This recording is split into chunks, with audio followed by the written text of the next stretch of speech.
Raw review for the March 24th episode of Raw. I'm Will, that's Brandon. We are the Cousins of Destruction Wrestling podcast. As always, let's cheers. Talk about some wrestling, huh? Yeah, in Scotland, I was kind of excited. I thought that means we were going to get Drew McIntyre. Yeah, no Drew McIntyre. No Drew McIntyre. But we did get John Cena. We got John Cena, which is real nice. And it was a great live stream. It was, again, off time because it's all wacky in the world right now. So thank you all for stopping by. So like, subscribe, follow, all that good stuff. Let's get right into this. Heel John Cena would start the show once again in Glasgow. Crowd giving him the F-bombs a lot tonight, man. Yeah, and a little bit different right out of the gate. He comes out in a black shirt. So yeah, I thought it was Navy. I thought it was Navy. Very noticeable. It's like, oh. Anyway. We haven't seen for a while. A big promo once again, which means a big page of notes that I writ down. So here we go. As he says, is something on your mind to the crowd? He says, you want to say something? You ready to talk and take your worst shots at me now that you're in the spotlight? Because the spotlight is all on you. He wants to make sure that's kind of the story here, is that it's all about the crowd. It's all about how we feel, blah, blah, blah, blah, blah. He goes, I can rip you to shreds right now. And he starts shitting on the kid from last week that went viral. He said that we all made him go viral because of how he was getting treated, which is actually hilarious. He goes, I'm the one guy that always tells the truth. You are all terrible, terrible people. Tonight, you will find out why I'm going to make you pay for absolutely everything. He says, I paid attention while you hated on me, and I learned from you. I tested you, and I actually rewarded you for playing along with your stupid nursery rhymes, is what he said. He goes, I know everything about you. You know nothing about me. I do know that you're about to find out that life is very, very sad. This is all you have right now. While I'm doing well, you've been nothing but an experiment. He said, anything I did, you played right along. It's so simple. The most important thing that you ever told me was on April 2005 when I unveiled the WWE spinner belt. And everybody hated on me. They called it a toy. The championship shouldn't be a toy. It was the biggest mistake that WWE's ever made. And he says, no, it's actually the biggest mistake that you guys ever made, because it tells me what means the most to you, which is that dumb title. I will now ruin wrestling for every fan, everyone involved in the company. I will ruin wrestling for. I will win the 17th title, and I will force you to forget Ric Flair's name, and it will only be John Cena. And when I win that title at WrestleMania, I will retire with it, and you will have to create your own new toy belt, because the real one will be at home with me. I was like, holy shit, that's a great point. That's a great promo segment right there. He goes, I will be the last real champion in the WWE. When it's time for some Cody Rhodes, he comes on out and he's pissed and he goes, I'm sorry. What did you say? You're going to take the title from them? How about you worry about taking the title from me first? And I was like, handshakes, Cody. That's a pretty good call there. He goes, you're angry and you're willing and you're dangerous, but you have made a massive mistake, John Cena. You have said what you just said to this crowd while I was in the building. And so he starts to take off the shirt. He's ready to go. Ready to square Takes up. the jacket off. Takes the jacket off. He goes, you should know how hard I've worked for this title. You want to take it from me? And then he takes the title and he lays it right in the middle of the mat, in between John and him. Mm-hmm. And he goes, how about you try to take it from me right now? Take it, John, take it. And they square up, and John Cena does this weird thing where he like blows onto his fingernail. Well, he always kind of does that. Yeah, I mean, when he gets ready, he always does. Yeah, he does. I don't know why. Kind of weird thing. And then he looks like we're about to get some action between the two, but Cena takes his towel and he walks out. Starts walking to the set. And Cody yells at him and goes, John, and then Cena starts walking back like he got his attention, but he decides, nah, screw it. I'm not doing that right now. But while he's walking away, he says, I can't let you do this. I need you to see me. To see them, you need to know that I'm going to take this title, and I'm going to take this title from you forever. John Cena, you walk away from Mania and the WWE just like you are right now, empty-handed. And that was the end of the segment. Another big one, like 20-something minutes here. That's why it took so long to cover. Yep.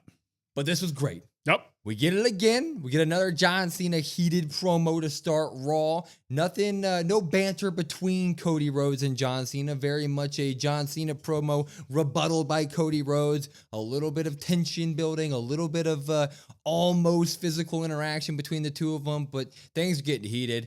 We start getting more stuff from Cena here about the whys and all that stuff. I like it. I'm popping it. Yeah, I'm going to pop this as well. I know there's going to be a portion of fans that maybe drop it because there's once again last week you had heard the sentiment from some people was, well, John let Cody off the hook and he would have cooked him if he said anything. Well, you got kind of the same thing again this week, but it's kind of important to note that John's whole promo has been, hey, I'm learning more about you than what you know. Like all of you fans, I learn from you. I know more about you than you know. He's doing the same thing with Cody right now. So he's just learning Cody and learning and learning and learning. Eventually, we're going to get that. It's going to be fantastic. You see John Cena walk away here, something you never saw old John Cena do. So I think that's important. It's almost right now as if there's two separate John Cena feuds. And I kind of mentioned that to you before. You have John Cena versus Cody Rhodes. And then you have John Cena versus the universe, versus the fans. It would be nice. I understand they're trying to get Cody to have the backing, kind of bridge it a little bit there. But right now, I feel much more attacked by John Cena than I'm taking it much more to heart than like, yeah, Cody, you know what? Kick his ass, Cody. Like, I'm like, what? John's just going to keep coming out here and going off on me. So I would like something maybe next time they speak, we get something that really kind of bridges that gap. And maybe it turns a little bit physical, but this was all good stuff still. Yeah, I love that. I love that idea. I love the idea that there are two feuds going on. John Cena is making sure that he's establishing a rivalry with the people who have been booing him and cheering him for 25 years, right? Like, now I hate you. I'm just going to say it. I hate everything about you guys. I've been testing you. I've been playing you like a fiddle for years and years and years. You called my spinner belt a toy, and now I'm going to make you create a toy because I'm taking the real one with me. That's cool to see. It really does feel like the WWE universe is a part of this rivalry this time around. Like, there's an actual feud going on between us and him. And of course, we want to see more like banter, but like back and forth, right to each other's face between John Cena and Cody Rhodes. We're going to get that. We're going to get that. So I'm not worried about that at all. I think that this is just a kind of a once in a lifetime build in terms of how Cena's doing it with the universe. And I'm liking every second of it. Hopefully we get some more next week with just Cody Rhodes. But at the moment, I'm sold on it. Yeah, next week, Cody could come out first. I would like that for a change. I would like Cody to come out and then John to come out and kind of rebuttal. I would like that to see that. I know it's not really going to happen, but you play in the thought of, okay, Cena retires as champ. That'd be a hell of a way to introduce a brand new title because John Cena has our old title. So we have to, they obviously played around with that with like Punk when Punk was leaving or whatever, things like that. So they've played with that before. That'd be a hell of a way to introduce a brand new title. Put it in the freezer, just like Punk did. Anyway, we get Jey Uso coming out with a mystery partner to take on A-Town Down Under. And there was rumblings all week on the internet of like, oh, we're in Scotland. That Joe Hendry guy, he's been pretty big. He showed up in the Royal Rumble. They obviously have his contact info, and we get Big Jim, which isn't a bad thing. I love the Usos, but it was kind of like, why didn't you just tell us it was going to be Big Jim and the Usos were returning? Because I would have been excited about that. Well, we didn't have to wait very long. I mean, Jay was making his entrance, and then Big Jim just popped up out of nowhere. There wasn't even music. Popped up behind Jay, and I guess it kind of makes sense storyline because Gunther had talked to Jimmy a little bit about hopefully you're better than your brother, all that good stuff. So storyline, it all made sense, and we all talked it up in our heads for something that wasn't going to happen. Yep, just like we always do. Anyway, Usos were looking good early. I mean, Jay last week on Raw basically beat these guys single-handedly. He beat Austin Theory with like one move and then got rid of Waller. So the idea of Big Jim and Jay taking on A-Town Down Under, I figured, this should be an easy little thing for them. And it kind of was. Wasn't much here, honestly. There was a Big Jim suicide dive. Big Jim got a lot of good offense in here. They would spill out to the outside where A-Town Down Under would team up 2-on-1 Big Jim, and that's how they would kind of establish himself in the match. But then, we get that Jay hot tag. We get super kicks everywhere. There was a couple pop-up moves from the Usos that they did not used to do. So there was one where Jay did a pop-up so that Jim caught Grayson Waller into a Samoan drop, and then the match ended with Big Jim pop up Waller into a Jey Uso spear. So we get a pop-up spear there, and then they do the 1D. Good to see the Usos back. 1, 2, 3, boom, boom, they win. But Gunther is here, and he takes out Big Jim right away. He like throws him over the top rope or something right away, and he goes to attack Big Jim or Jey. But the back and forth ensues. We get super kicks from Jey. It looks like Jay's going to take over here, and he's finally going to get the upper hand on Gunther once and for all. And he backs up into the corner to do, I guess, a spear, because that's what he does now. And he slips. He slips. And Gunther's able to get out of the ring. He escapes during this time. While Big Jim, I think Big Jim had a chair, too. He brought in a chair to beat up Gunther. Well, yeah, Gunther, when he slipped, Gunther started...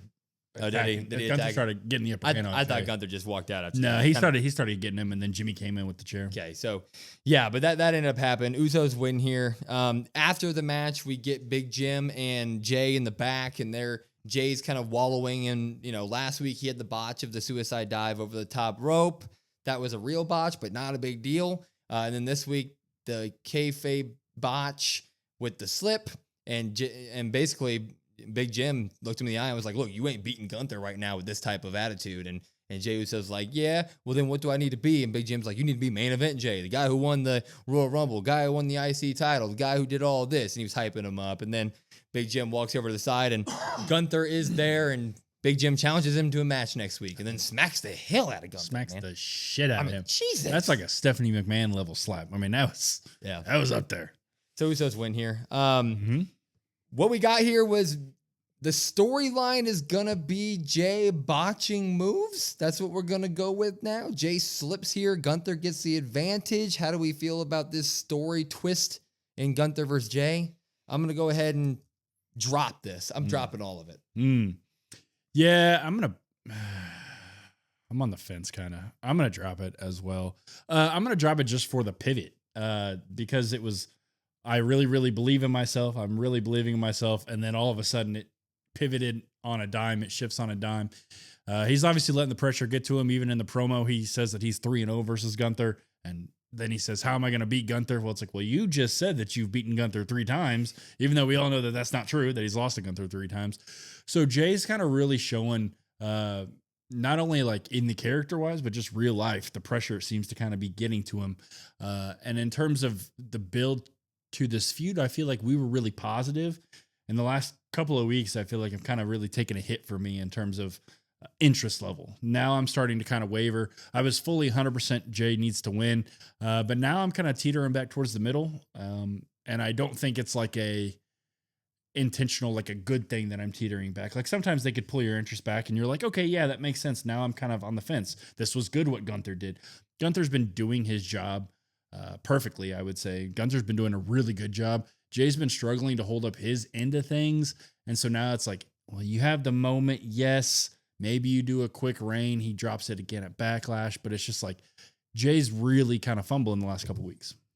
Yeah, I'm not down for this. The botch was something that was talked about on the internet like crazy, and we were both like, that's stupid. People make mistakes, whatever. Gloss over it, be done with it. Done. Jay's great. He's done that move a million times. But now we're going to like make it an angle. That makes me think in my head, like, what in the world was their plan before this botch happened? Like, if this is what they pivoted to, what was the storyline before that? That's what really scares me. It's like, if this is what your best shot is, what in the world was going on beforehand? So I'm really not excited for this feud at this point. I'm with you. I think Gunther's putting in spectacular work. I just don't think the Jay side is really holding up much right now. I don't like the whole underdog thing from him, period, as is, because the entire year was meant to build him up. Like, we just spent the entire last year building him up. He shouldn't feel like an underdog anymore. This should be his big moment of like, no, I'm on your level. Let's get it. So I'm just kind of out on this feud right now, and I really don't like that the pivot right now is playing into the botches. Yeah, it's just kind of weird, and I don't know. I don't know what it could have been. It probably was just more underdog stuff. So they're like, hey, let's not do that. Let's try this. Yeah. But this is not a good look either. Jimmy gets a match next week versus Gunther.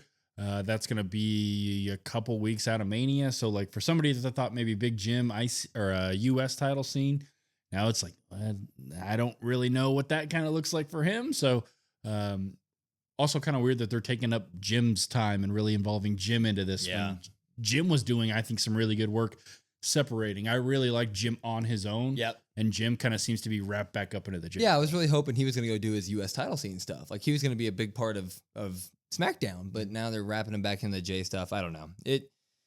Hopefully they turn it around. Anyway, we'll go backstage, and Liv and Raquel are getting ready for Raquel's IC title match when Dom shows up, and Dom's basically like, crap, I screwed the pooch last week. And he was like, look, I kind of wanted to go get Penta and add it to the group, but it looks like Finn is kind of pissed about that idea as well. And Liv even looks at him and is kind of like, look, Finn's going to be pissed about anybody he add. I kind of believe in you. You're my Dom. And they kind of do their thing. But Carlito even has a line in there where he goes, you know what? I'm going to go after the Intercontinental Championship. But most importantly, Raquel is focused on her match with Lyra Valkyria later. Mm-hmm. So. Yeah, and that was pretty much all the Judgment Day stuff you kind of got story-wise. Yeah. You're just Until like, then, uh-huh. we would get this spectacular little vignette, and it was of El Grande Americana, the luchador. Cano. From the Gulf of America. He is a luchador that I guess was on top of the world for a while until he mysteriously disappeared. And now he's returned over the past few weeks on Raw and has gone past security and stirred up some trouble in paradise around the tag team division in wrestling. So we're going to get a little bit more on that later because Rey Mysterio and Dragon Lee were watching this with Adam Pearce in his office. And they're like, what the hell was that? Why? That's Chad Gable. And Pearce is like, oh, technically, we don't know that. And he's technically the new guy on the roster. And when they're talking about that, Chad walks in and he's like, I am not El Americano. I have no idea who that is. And he's got the sniffles and he's coughing. He goes, I know we were supposed to have a match tonight, Dragon Lee, but I have a doctor note. I am too sick. I cannot fight tonight. And Dragon Lee's like, what the hell? And Pearce is like, how'd you get a real doctor note? And then Chad's like, if you want to fight so bad tonight, how about you take on the new guy, that Americano guy? How about that? And Pearce and everybody agrees to it. So that's coming later. But I thought that was hilarious. I'm popping that just for what it was. It's like a damn scene out of 2K. Like is pretty much what it was. And at the beginning of the vignette, we didn't even realize what it was. Yeah. We were just like sitting here talking on the live stream, and then we're like, oh, wait, no, this is important. What is, oh, okay. And then it starts clicking. Then they showed the Gulf of Mexico, or the Gulf of America, I guess, in the vignette. And I'm like, oh my God, this is fantastic. This is great stuff. I don't know what's coming for this and this character. Well, obviously we'll get to the match, but like in terms of like down the road, like what's next in terms of how do you one up this? I don't know. You just keep telling cool stories, I guess. But this is just great. Just fun. It's TV. pretty funny. Mm-hmm. We move on, though. It was the women's IC title match. It was Lyra taking on Raquel, and they would get some good stuff in at the beginning of this match, actually. They would spill out to the outside of the ring, and the Hurricane Rana, or Lyra would Hurricane Rana Raquel onto the announce table, and then she kind of got some momentum off that, threw Raquel in the ring, hopped up on the top rope, jumped for like a crossbody or something, and Raquel kicked her teeth out when she was coming up in the chest, too. Yeah, I know. It was a hard boot. Dude, it was a hard boot. And Raquel would dominate for a bunch of this until Lyra would pop back up to the top rope and hit a top rope leg drop. That's crazy stuff. She'd hit a vertical suplex, all this good stuff. And after the vertical suplex, she would go for the pin. 1-2. Liv would put Raquel's foot on the rope. So we're getting a little bit of Liv drama within there. And Lyra right away popped up. She was pissed about this. She would do a baseball slide drop kick to Liv on the outside. And Raquel would try to get the Tijuana bomb onto Lyra after this, and Lyra would roll her up and 1, 2, 3, get the pin here. And but after that, Liv and Raquel are obviously pissed. They jump onto Lyra, boom, boom, boom. They're beating her up. Bayley comes out, the person who is now the number one contender for the IC title, and Bayley comes out, throws Liv over the top rope, and then it takes Bayley and Lyra to flip Raquel out of the ring. But you know, I'm going to go ahead and drop this because I think that we could be doing much better things with Lyra and all these people, basically. I think that they're just becoming a jumbled mess together. But like, my fear is that is this really what we're going to do with Liv at WrestleMania? Are we going to do like a Liv, Raquel versus Bayley and Lyra match? That doesn't seem like good stuff to me. I mean, I want Liv and Raquel to be on the card. I want the tag team titles to be defended, but this just feels like a kind of, mixed bag of people that didn't have something to do, so put them in a match together. Yeah, I'm going to drop it as well. That's exactly what this feels like. You could argue that Liv has been the MVP for the women's division in 2025. And like you said, those tag titles, they felt important at one point, and it's like, okay, I would like to see those on the card. Also with Lyra, that women's IC title should feel important. That should get its own thing. That shouldn't be just kind of thrown into this tag title match. Bailey has kind of been all around the place. I mean, we thought she was going to be against Roxanne, but then she also has been on SmackDown and NXT, and she's just been all over the place. So that kind of just furthers the point of we don't really know what to do with her, so we're just kind of throwing her in something. I'm sure the match will be great, but there's really no kind of buildup for me that's going to sell me on that. I'm just going to be like, oh, okay, well, it's a match. I would much rather like to see Liv and Raquel in something else with those tag titles, and then Lyra with something else of her own, because it seems kind of weird to have your women's IC title and it's first year at WrestleMania. So you're like, oh, well, she's on the card, but she's not in the match like defending it. She's in a tag match, and you're like, what? Yeah. What? This all comes down to like there needs to be something better for Liv. And there's not much else to say. It just feels, I feel like a broken record at this point. I feel like that's what a lot of people feel like. It's just like Liv feels like one of the people that definitely deserved to be in the big time match. Like definitely. And this isn't confirmed yet. So, I mean, we could be completely off, but it feels like with 3 weeks out to Mania, like there's not much time to do much with this. So like, what are you going to do? All 4 of these women don't have anything to do. So it feels like this is just the route that they're going to throw them at. And it's fine. Like you said, the match is probably going to be good. It's just one of those things where it's like, this is your biggest show of the year, where you normally reward people who have had big years, like a Jey Uso, who won the Royal Rumble and is going to be in one of the biggest matches of his career. Liv had that sort of year. Feel like she should be doing a little bit more, but we should wait and see before judging on it. Yeah, like you said, it's not official, but the only thing I'll say that to kind of play devil's advocate and go against that is, okay, let's say it's on Raw. Let's say it's next week on Raw. And you have Bailey and Lyra kind of have some miscommunication and ends up costing. And then it's like, oh, well, I'm your number one contender. I want that title anyway. I don't want these tag titles with you, blah, blah, blah. Well, okay, that's great for the women's IC title scene, but then there's no tag team to challenge Liv and Raquel on the other side. So it's like, you could do that, but then you're still in the same spot that you were before today. Yeah. Yeah, it's not a great situation when you break it down anyway. No, all 4 really deserve better. I mean, like you said, Liv has had a great year. Lyra's had a pretty good year. Raquel's had a pretty nice comeback from where she started. Much improved. Bailey, she dropped the title, and we were kind of not fans of her title reign at one point, but then like ever since then, she's been doing good stuff. Yeah. We move it on, though, to the other women of the Raw side of things. It was Adam Pearce is in the ring standing there with the contract from last week, the contract that Bianca and Io signed for their one-on-one match at WrestleMania, but Rhea came out, headbutted everybody, and signed it herself. So we're getting the clear up on that stuff. And he says Rhea Ripley is not in this match. The signature is not valid. Rhea already has a rematch. She only wants it on her own time, though, and I'm here to say that that's not how this works. And before we get into this, I want to have this conversation. WWE needs to clear up what the hell the rematch clause is. Because you have people that get them right after they lose, and then you have situations like Rhea where it's 3 weeks out, almost like she's playing a mini Money in the Bank game. And then you got people like Liv Morgan and Roman Reigns and Jey Uso after the Intercontinental title who just flat out don't get a rematch clause. So WWE needs to figure out the rematch clause. Yeah, and you're going to have people sit there and say, oh, well, that's professional wrestling. It applies when it needs to apply and doesn't apply when it doesn't need to apply. But it's like, well, this doesn't really make any sense because they've told us the rematch clause is not a thing. It's not a thing. Don't worry about it. But then it only goes when it is convenient. Seems to be a lot of the faces tend to get the rematches. I don't really have an answer. I would say people don't have an answer. I would say you don't have an answer. Just some consistency. I understand it's pro wrestling. And you could say, well, the inconsistency is okay in pro wrestling, but like we have rules that are consistent, right? When there's a 10 count on the outside, that's a count out. When you pick up an object, it's not in a no DQ match, that's a DQ. Like stuff like that happens. Like you got to have some sort of consistency to really help the storytelling.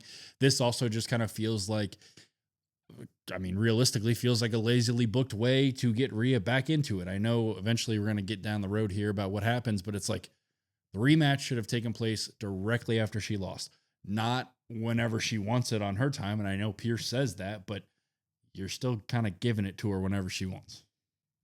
Yeah, you make a perfect point. There are just rules in wrestling, and I know that wrestling is scripted, and you know, we have to, the goofiness of wrestling is the goofiness of wrestling, and I'm totally here with that. But when you invoke stuff like this happening, it's a part of such a big storyline. It's part of arguably the biggest storyline in women's wrestling, in all of women's wrestling right now.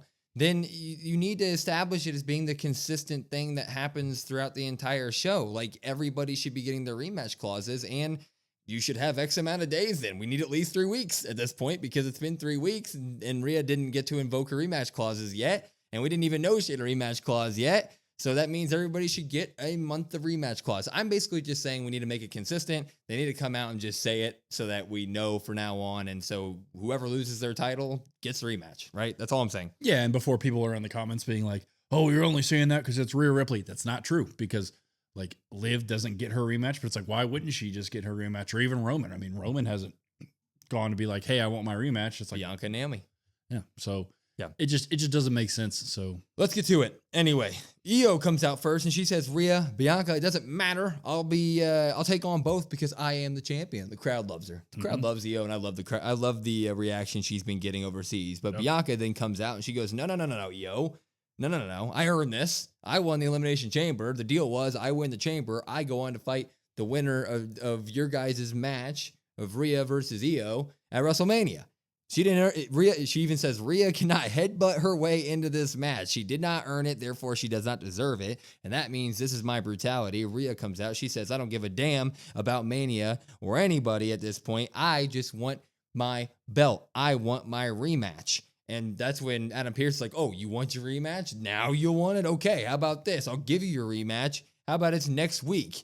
And Bianca goes, no. You've already been waiting 3 weeks for your rematch. How about you wait 3 more weeks for after WrestleMania when our match is decided, and then you can face me because I'll be the winner. And I was sitting there like, Bianca is spitting a lot of facts here. She's being very truthful right now.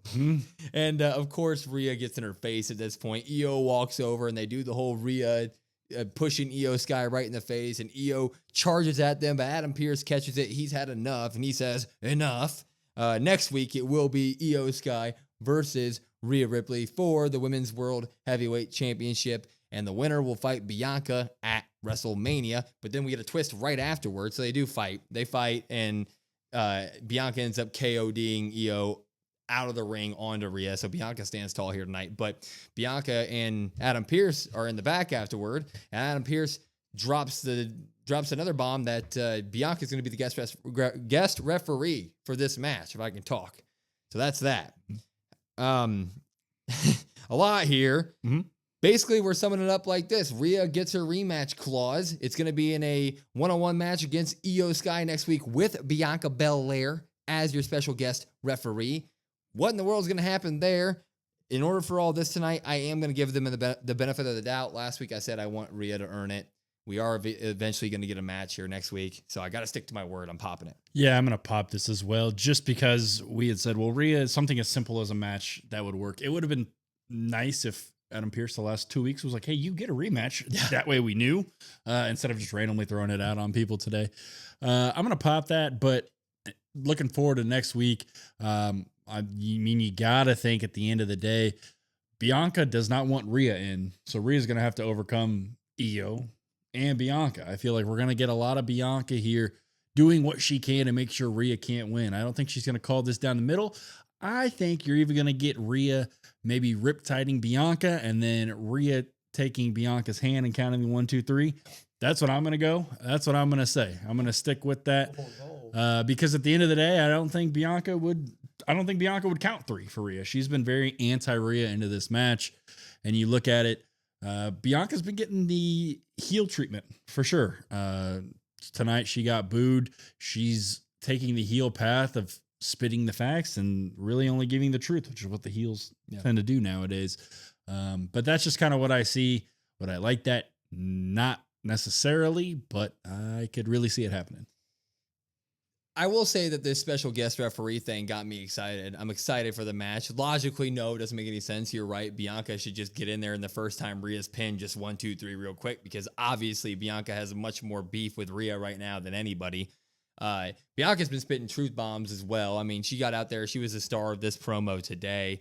She is out there saying, you might as well, if you're going to wait 3 weeks already, you're going to wait 3 more weeks. Why not just do that? Like, why do you get to choose when you get the rematch clause? Why do you get to headbutt your way into all this stuff? Like, Bianca's killing it. We said that we wanted Rhea to have to earn it. This is the match to earn it. So I got to play fair here. She's going to get there somehow. We all know it. We all know it's coming. So hopefully they find a way to do some fun shenanigans and we get it. I hope it's not that, though. I do not want Rhea taking Bianca's hand and counting it for her. So you just want Rhea to take the pin over Io, the champ, right? You just want her to just... Because you know there's going to be some shenanigans. Yeah. Like, you can't just have Rhea go out. That's the only reason why I say that, because you can't just have Rhea go out, Riptide Io, 1, 2, 3, boom. No, I don't. And you can't have... Io still has an undefeated record over Rhea. Right. So, I don't know what you do. Maybe we end in some, what's your word, shenanigans, malarkey. Maybe we end somewhere where it just like spills into the back and it's just all hell's broken loose. And Pierce eventually is just like, look, okay, you guys literally had a chance to settle this within yourselves and it still didn't work. So screw it. We're doing it at Mania. And even I would be like, you know what? Well, it happened. Yeah. My only thing there, though, would be like Rhea would still get rewarded. So Yeah, no, there's also the lack of consistency. I don't think there's going to be any logic to any of it. No, yeah, that's right? a fair point. Also, before we go on, props to Io for coming out tonight and continuing to cut promos in English. Obviously not her native language, but she's giving it a go. She's doing great. She nailed it. We would get Dragon Lee versus El Grande Americano after this. The debut, the re-debut, because he disappeared for years and years and years, I guess. But Dragon Lee was pissed to start this match, and he would suicide dive and all this good stuff.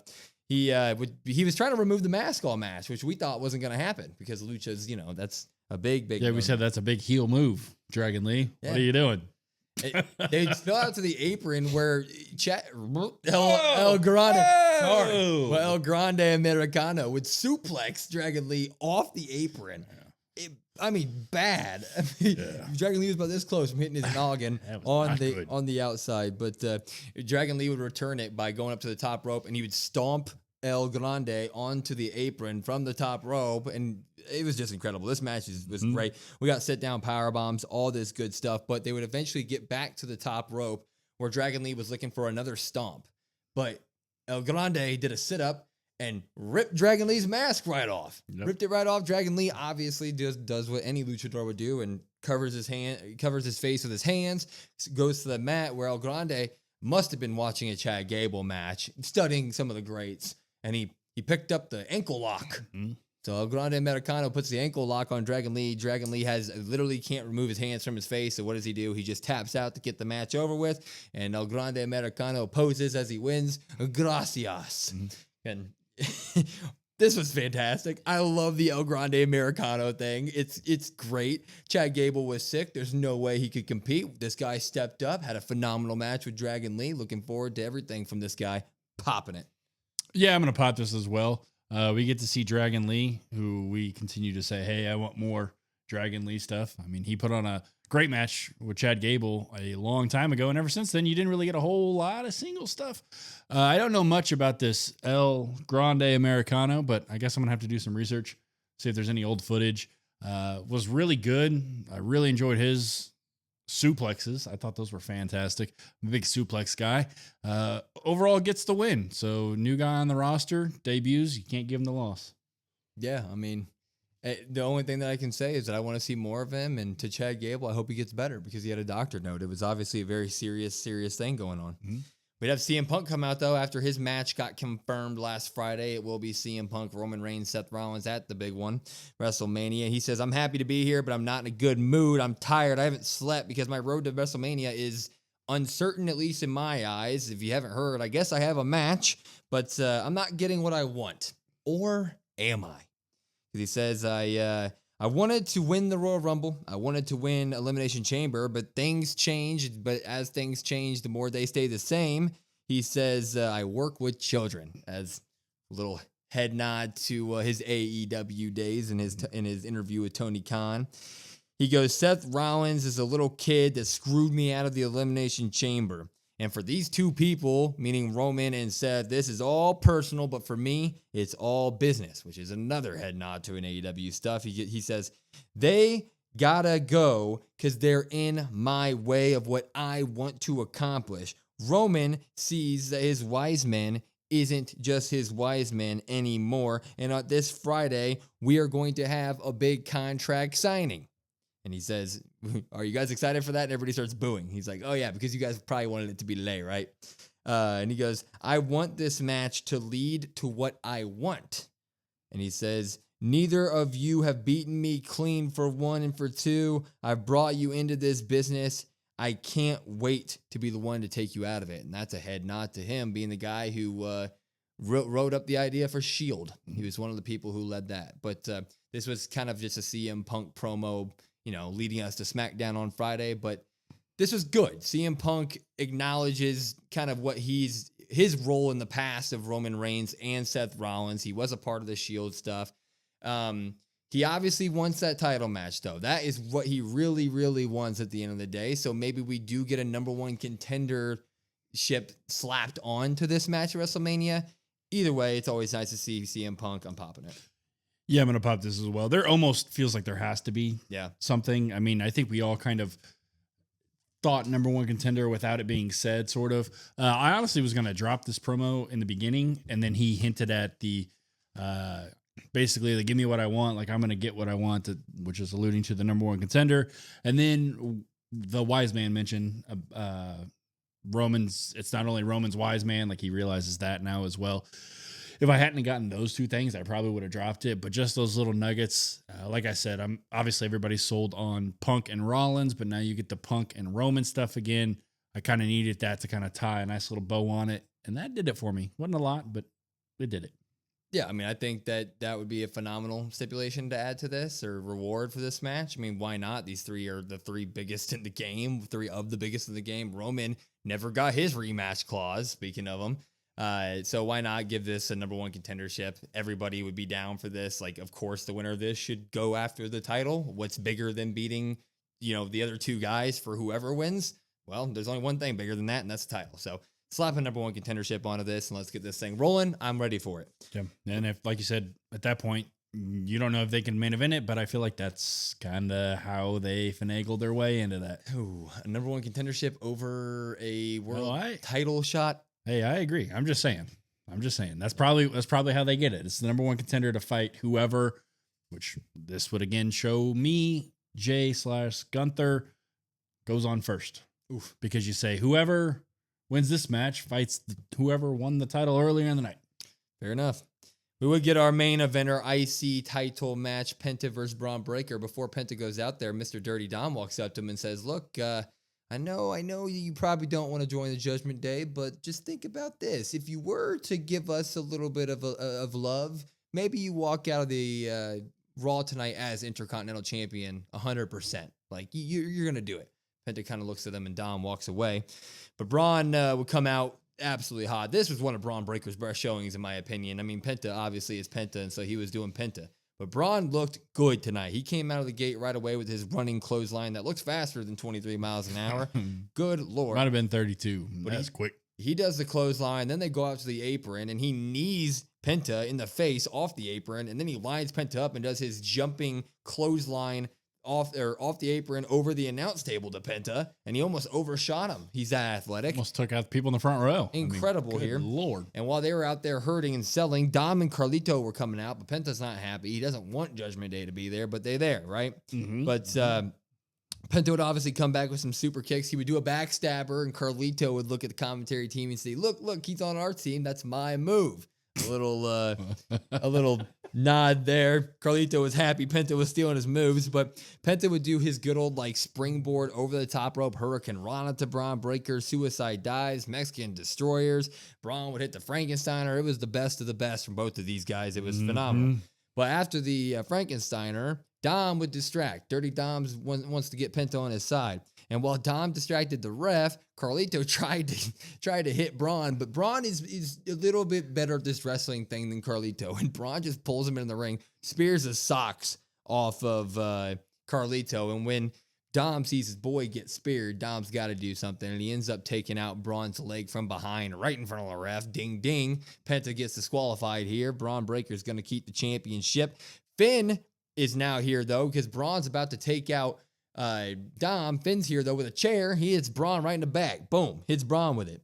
And Finn looks at Dom because obviously there is some animosity from last week, some questions up in the air because Dom accidentally screwed Finn out of his title shot. So Finn's looking Dom in the face with a chair in his hand, and we're like, will he, won't he? He ends up giving the chair to Dom. Dom goes to town on Braun Breaker, starts doing the chair shots to his chest and all this good stuff. When Penta gets up, and Dom's like, hey, Penta, how about you do a couple chair shots? Penta gets the chair from Dom, and he's looking at Braun, he's looking at Dom, he's looking at Finn, he's looking at everybody, and he ends up throwing the chair at Dom and kicking him with the chair. And Finn gets pissed. He takes out Penta with it, and then he takes the chair and starts hitting Braun Breaker some more. But Finn does walk over, help Dom up. Judgment Day stands tall Coup de here. grace, Penta. Yeah, coup de grace, Penta. You're right. So Penta and Dom seem to be back on the same page here. Or no, that's not what it is. Finn and Dom seem to be back on the same page here. Penta obviously has turned down the Judgment Day thing, but we got Finn, we got Dom, we got Penta, we got Braun, kind of all mixed in this Intercontinental title well right here. Is that kind of where we're leading with WrestleMania? Either way, I'm popping all this. I loved every second. Yeah. I'm thinking about it harder than I should. I'm going to pop it, but not by much. For some reason, I just didn't really click for me. Maybe it's the Judgment Day shenanigans. Again, we all know that this is going to probably lead to a fatal four-way, right? Or maybe more people. I think you get the Dom and Finn and Penta and Braun, all sort of involvement here at WrestleMania. I'm going to sign up for that, but at the same time, Judgment Day for me, I'm like, it seems like the same old story week after week after week. So I would like a little bit of variance here. Obviously, we knew this match wasn't going to end cleanly because neither one of these two is going to take a pin because they're both fantastic and they're both riding high right now. So go ahead, just delay it a little bit. Give this to me at Mania. But that makes me think we're going to get some sort of resolution with that at Mania. Either Finn or Dom, one of those two is taking the title. Man, I hope you're right. One of those two. I hope you're right, and I hope it's Dirty Dom. Yeah, I mean, we get mad about how many like multi-man matches are seemingly coming down the pipe for WrestleMania, but this is kind of one of those matches where I'm looking at all four guys and I'm like, okay, this is going to be a banger of a match. Like, I'm not so much invested in any of their storylines to care whether or not they all end up just squaring up against each other. Like, I'm down for this. Of course, I want Dom and Finn to eventually split and have that breakout, which could happen at WrestleMania during the match, right? We could have Dom pin Finn during this match, which would be incredible. But just in terms of getting this at WrestleMania, I'm just like, okay, yeah, Dom, Penta, Braun, Finn, should sign me up. I'm down. Let's do it. Why not? Yeah, you could kind of say a lot of feuds right now really aren't hitting on the story notes. Yeah. But you look at the card or the projected card or, hey, these might happen at WrestleMania, and you're like, well, at the end of the day, the bell's going to ring and I'm going to enjoy it. It's going to be fantastic. But the story beats, especially throughout some of the Raws or SmackDowns, you're like, ooh, okay, that doesn't really resonate. That doesn't really click as well as they maybe would have liked. But we are 3 weeks out from WrestleMania, basically. And I feel like a lot of people are kind of like, about most of the storylines here. It feels like Tiffany took a step back. It feels like Jay is taking a step back. It feels like they don't know what to do with Liv Morgan. People are about the Rhea stuff right now. Is this Mania build just a little bit off to you right now? Yeah, I would say it's a little bit off for me. I don't really know where the missteps were. I mean, last year's Mania, at least story-wise, for 40, you saw, such great stories play out that maybe we're kind of like overestimating it a little bit. Not everyone's going to be a WrestleMania 40 story, with everything. But this one does feel a little bit It kind of feels like, I believe it was 31 after 30. 31 was kind of You got like, okay, cool. The stories don't really add up, but the Mania was still good. And I think that's kind of what you get here. They're kind of taking a step back on some of the stories, kind of some mixed match, like, oh, we don't really know what to do with some of these people. But at the end of the day, I think the match quality, the match card itself, once the bell rings, it's going to go down as a top tier WrestleMania in terms of in-ring ability. Yeah, I completely agree with that last part. I feel like it's going to be one of those manias where the build isn't going to be much to talk about. But all the matches that we're going to end up getting are going to be fantastic matches. The in-ring stuff that we are going to see at WrestleMania 41 is going to be noteworthy and something that we remember forever. I think that you really just need to kind of hit on your big one, which is going to be Cody versus John, which I feel like John being a heel just kind of sells the build anyways right now. Like, I feel like they'd have to do a big time fumble for it. I do see I agree with everybody on the Jay stuff and the Rhea stuff. And I am a little bit hesitant about that stuff, but like we've said, the match quality, I think, is going to outweigh all this at the end of the day. So as long as we get a great WrestleMania, then I'll tag along for what is a rocky build for a few weeks. Yeah, the rocky build for a few weeks. Mania happens. It's going to be great in my eyes. I think, like we keep saying, entering is going to be fantastic stuff. And then you hit the reset button, and then you're like, okay, cool, awesome. We got through a little bit of a rough build on the road to WrestleMania, and now after WrestleMania on the road to Backlash, I think that's going to be good stuff. It is. It's going to be real good stuff. Anyway, we gave this episode 12 pops to 4 drops. I would say it wasn't as good as that, but this is a solid episode. 10 to 6. I think you counted the first 2 drops as pops. Okay, 10 to 6. Miscount. 10 to 6 sounds about right. Get the count. 10 to 6 sounds about right. Anyway, no. Thank you to all. Yeah, it sounds about right. Thank you to all the people who stopped by the live stream. I know it is hard with all the different times that these shows are on right now. We try to do our best and get there as early as possible, but we do got to work. So we gotta deal with what we got. And sleep on the back end. But follow us on all of our socials at COD WrestlePod, COD WrestlePod. Listen to us on YouTube, Spotify, Apple, wherever you get your podcasts. We got the link tree in our bio. It's got all of our podcast socials. So go follow, like, subscribe, all that good stuff there. I'm Will. That's Brandon. We are the Cousins of Destruction Wrestling Podcast. We will see you next time.